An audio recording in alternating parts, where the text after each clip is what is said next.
Hello auction lovers, welcome to my channel. अगर आप लोगों को मेरी स्टोरी पसंद आए तो प्लीज़ मेरे चैनल को लाइक शेयर एंड सब्सक्राइब जरूर कर लीजिएगा। कमेंट बॉक्स में कमेंट करके ज़रूर बताइएगा कि आपको मेरी स्टोरी कैसी लगी। गाइस, कहानी शुरू करने से पहले मैं आप लोगों को कुछ कहना चाहती हूँ।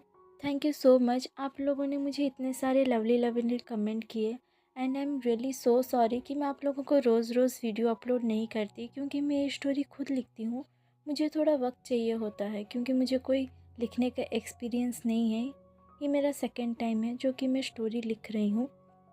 आई होप आप लोग मेरी बात समझोगे और मुझे पहले जैसे लव और सपोर्ट करते थे आगे भी करते रहेंगे। तो चलिए बिना देरी किए कहानी शुरू करते हैं। हमने पिछले पार्ट में सुना था कि विहिंग अपने लिए डिनर बनाने किचन में चला गया। तभी डोरबेल रिंग हो। वो किचन से निकलकर दरवाज़ा खोलता है। खोलने के बाद उसने देखा नी हसंग और वनिंग दोनों आए हुए हैं। वनिंग ने अपने हाथों में बहुत सारी चीज़ें पकड़ी हुई हैं। विहिंग उन दोनों को देखकर कहता है, अरे तुम दोनों रात को यहाँ पर? वनिंग ने कहा, तुम हम दोनों को सवाल पूछोगे या फिर अंदर भी बुलाओगे? विहिंग कहता है, ठीक है अंदर आओ। वो दोनों अंदर चले गए। विहिंग दरवाजे को लॉक कर देता है।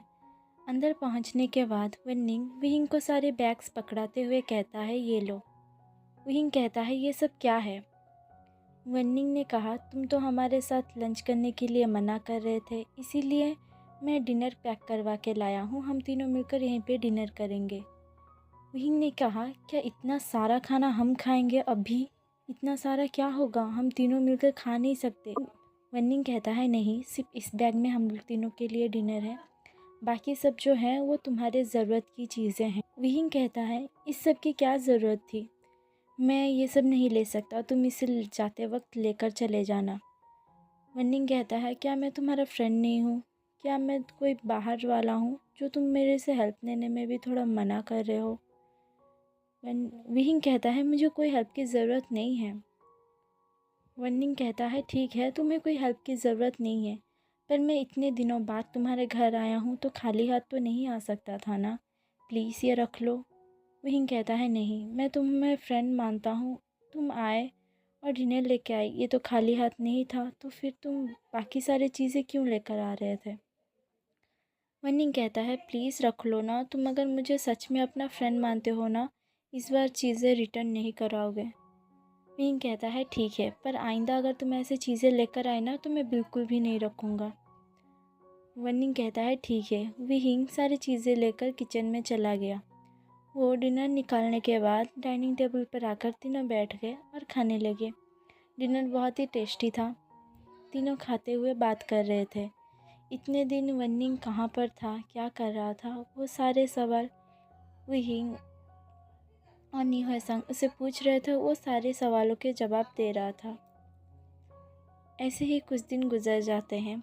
बीच बीच में नी हसंग और वनिंग विहिंग के घर आया करते हैं। ऐसे ही 1 साल गुजर गया। विहिंग हर महीने जियांग फेमन और मैडम यू के कब्र पर जाकर फूल चढ़ाता है। ऐसे ही धीरे धीरे वक्त गुजरने लगे। विहिंग का बर्थडे भी पास आ रहा था। विहिंग के बर्थडे के एक दिन पहले नी हसंग और वनिंग दोनों सुबह सुबह आकर डोरबेल रिंग करने लगे। विहिंग आंखें मलते हुए नीचे उतरा और दरवाज़ा खोला तो देखा नी हसंग और वनिंग आए हुए हैं। वो उन दोनों को देखकर कहता है, अरे तुम दोनों यहाँ पर इतनी सुबह पर क्या कर रहे हो? वनिंग कहता है, बहुत दिन हो गए हम तीनों मिलकर पहले की तरह मस्ती भी नहीं करते। तुम ज़्यादातर काम में बिज़ी रहते हो, हम सिर्फ थोड़े से रात के वक्त आते हैं जब तुम फ्री रहते हो, तुमसे बात करते हैं, खाना खाते हैं, फिर चले जाते हैं। आज तुम कहीं पे नहीं जाओगे, आज पूरे दिन तुम हमारे साथ रहोगे। वनिंग कहता है, आज संडे है, मेरा काम है, मैं काम में तो जाऊँगा ही ना। वनिंग कहता है, नहीं, तुम अभी उनको कॉल करके मना करो, आज तुम पूरे दिन हमारे साथ रहोगे। विहिंग कहता है, पर न्यू ऐसा कहता है, पर वर कुछ नहीं, हम लोगों को कुछ नहीं पता, आज आप हम लोगों के साथ ही रहोगे। वो ऊपर जाकर अपने फ़ोन पर जहाँ पर काम करता है वहाँ के ओनर को कॉल करके कहता है कि मैं आज नहीं आ सकता। ओनर ने उसकी एक दिन की छुट्टी मंजूरी दे दी। विहिंग को काम करते हुए 1 साल से ऊपर हो चुका था, पर वो कभी भी छुट्टी नहीं लिया था, इसीलिए ओनर ने उसे छुट्टी दे दी। मैंने कॉल करके कह दिया, ठीक है, आज तीनों हम मिलकर टाइम स्पेंड करेंगे, ओके। पर सिर्फ आज लास्ट है कि मैं छुट्टी ले रहा हूँ काम से, आइंदा कभी भी छुट्टी नहीं लूँगा, ठीक है। ठीक है बाबा, ठीक है, तुम पहले जाओ, जाकर तैयार होके आओ।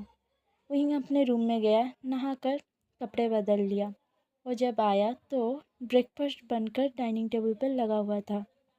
वो आकर बैठता है और वो कहता है, ये ब्रेकफास्ट किसने बनाया?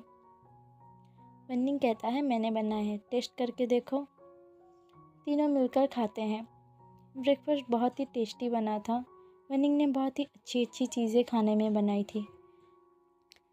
विहिंग खाकर कहता है, वाओ, ये तो बहुत ही टेस्टी है वन्निंग, मानना पड़ेगा, तुम्हें तो बहुत अच्छा खाना बनाना आता है। ये खाना बनाना कब सीखा? हम लोगों को तो कभी कहा नहीं। और ये तो बहुत अच्छी बात है, तुम्हारी जो वाइफ़ होगी वो बहुत ज़्यादा लकी होगी, क्योंकि तुम इतना अच्छा अच्छा खाना बनाते हो, उसे टेस्टी टेस्टी खाना खाने के लिए मिलेगा। वो बहुत ज़्यादा लकी होगी। वन्निंग स्माइल करते हुए कहता है, तुम चाहो तो वो लकी पर्सन बन सकती हो। विहिंग हंसते हुए कहता है, मजाक मत करो वन्निंग। तीनों ने ब्रेकफास्ट कर लिया और घर से निकल गए।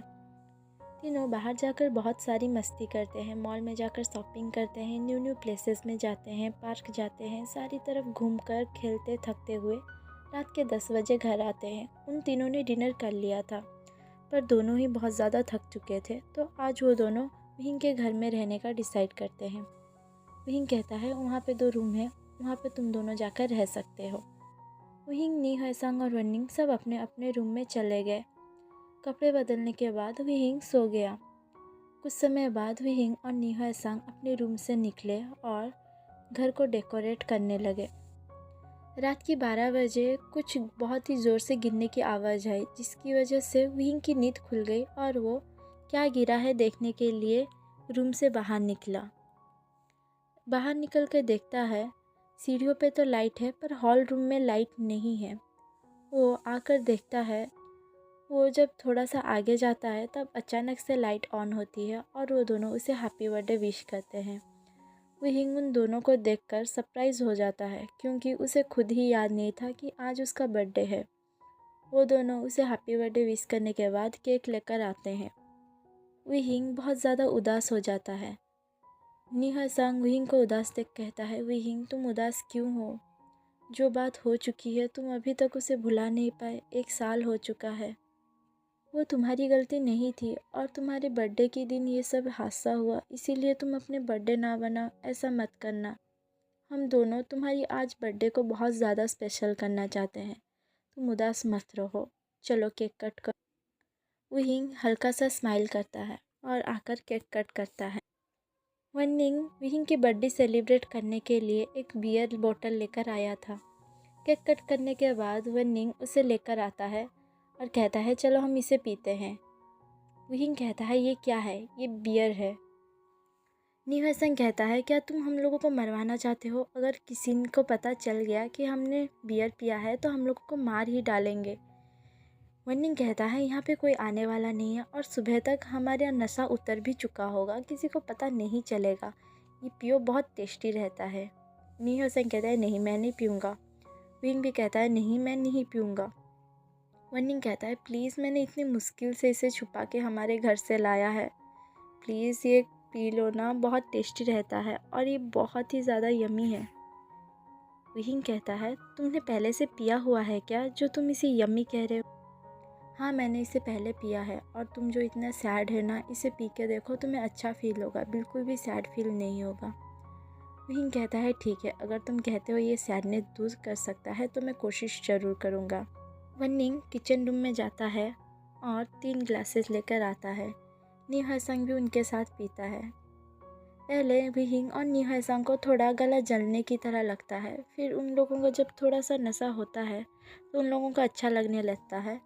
उन तीनों ने उस बियर बोतल को पूरी तरह से पीकर खाली कर दिया था। तीनों को नशा चढ़ चुका था। तीनों वहीं पर सोफे में सो जाते हैं। जब सुबह हुई वो तीनों उठे। विहिंग का आँख पहले खुला। वो आँख जब खोलकर देखता है, उसे लग रहा था जैसे सारी दुनिया घूम रही है और उसके सिर बहुत ज़्यादा दर्द कर रहा था। वो अपने सिर को पकड़कर बैठ जाता है और उसने देखा नी हयसंग उसके पास ही लेटा हुआ है। वनिंग दूर में और एक सोफे पर लेटा हुआ है। वो नी हसन को उठाता है। नी हसन का भी हेडेक कर रहा होता है। कुछ समय बाद वनिंग उठता है और कहता है, क्या तुम दोनों ठीक हो? वही कहता है, मेरा सिर बहुत ज़्यादा दर्द कर रहा है। नी हसन कहता है, मेरा भी सिर बहुत ज़्यादा दर्द कर रहा है। वनिंग कहता है, रुको, मैं तुम लोगों के लिए हैंगओवर सूप बना कर लाता हूँ। वो किचन में चला गया। कुछ समय बाद वो 2 बाउल में सूप लेकर आता है और उन दोनों को पीने के लिए दिया। दोनों ने पिया तो कुछ समय बाद उन्हें अच्छा लगने लगा। वनिंग उन दोनों को देखकर कहता है, अब तुम लोगों को कैसा लग रहा है? वही कहता है, हाँ मुझे अब ठीक लग रहा है। नी हसन कहता है, हाँ मुझे भी ठीक लग रहा है। तब वहीं की नज़र घड़ी पर पड़ी तो उसने देखा 10 बज चुके हैं। वो देखकर कहता है, क्या 10 बज चुके हैं? ओ नो, कॉलेज की क्लास भी शुरू हो चुके होंगे, मैं अभी तक गया नहीं। वो जल्दी से उठकर तैयार होने के लिए जाने लगता है। तब वनिंग उसके हाथ पकड़ के कहता है, रिलैक्स, तुम शांत हो जाओ, बैठो, पहले आराम से बैठो। वहीं कहता है, तुम रिलैक्स क्या कर रहे हो? क्लास हो चुका होगा, मैंने आज क्लास अटेंड नहीं किया तो क्या होगा?